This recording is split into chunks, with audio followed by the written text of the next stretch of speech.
camisa? Pode. Isso, pode arrancar a camisa, Reginaldo. Pode arrancar a camisa.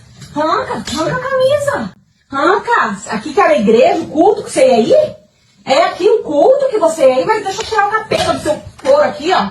Vagabundo, é aqui o culto? Vivia falando mal da minha amiga, falando que ela era puta, vagabunda, né? Que ela era biscate, pra você fazer o quê? Pra você vir aqui ficar com ela, Reginaldo?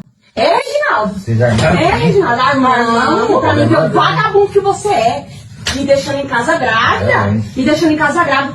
Combinando com a minha amiga. Que eu ia trocar minha amiga por você mesmo? Não tô acreditando não, Reginaldo. Aqui é o culto, vagabundo. Tira a roupa, vagabundo. Faz seu show aí mostrando esse corpo barrigudo seu.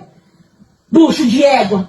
Vagabundo. Agora você vai ver comigo. Vou usar o navegador para duas coisas muito úteis. Primeiro, eu quero ver como que é um bucho de égua que eu nunca vi. É por nada não, mas eu acho que a barriga do Reginaldo tá um pouco maior do que de um bucho de égua. A outra coisa que eu vou usar o navegador é para chamar o cheat.new, ou seja, com esse código você consegue abrir uma planilha do Google de graça e online, sem ter que pagar licenças do Excel. Manda esse vídeo para aquele seu amigo que tem bucho de égua ou que usa Excel em pleno 2026. Não dá.